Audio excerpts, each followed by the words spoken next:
سلام سلام حبيباتي، ان شاء الله راكم بخير. اليوم جبت لكم وصفة المحشي اقتصادي وبنين وسهل، ما يديش الوقت. خلاص كملوا الفيديو حتى للاخر باش تستفادوا منه. اول حاجة راح نبدأ بها، راح نوجد الحشو. عندي كمية تاع دجاج مرحي، زدت عليهم زمغارف تاع بصلة مرحية، ثوم، ملح. درك ندير لهم الفواحات، عندي فواح مخلط، فلفل اكحل، كمون، زنجبيل وكركم، ومعهم شوية دبشة ومعدنوس. ونخلط كلش في بعضها ونخليه على جهة. نوجد الخضرة اللي رايحة نحشاها، نغسلها مليح ونبدأ نحفر فيها. انا الداخل هذا تاع الخضرة مانيش راح نستغني عليه، راح نخليه نطيبه كيف مع الروتي تاعي.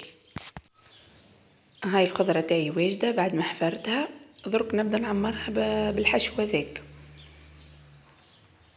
باللحم هذاك نعمرها مكامل بالطريقة هذه.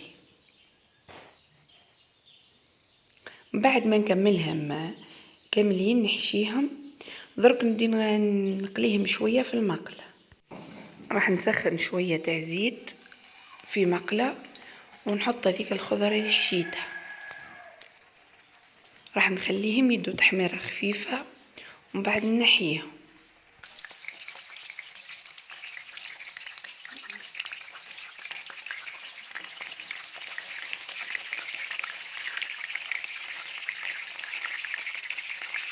يبدو يحمر شوي، درك نبدا نحيهم على جال باش يدو لينا البنة برد، حمرون شوي.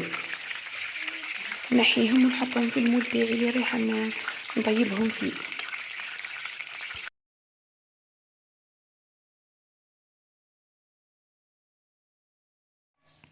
بعد ما قليت الخضرة تاعي وجدتها، درك راح ندير لاصوص اللي راح نحطو عليها باه الطيب.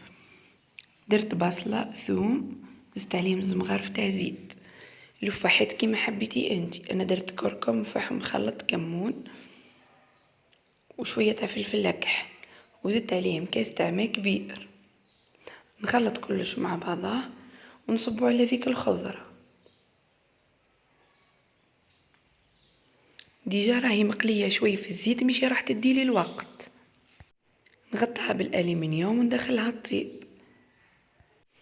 نتيجة الوصفة تاع اليوم ان شاء الله تكون عجبتكم واستفدتوا منها.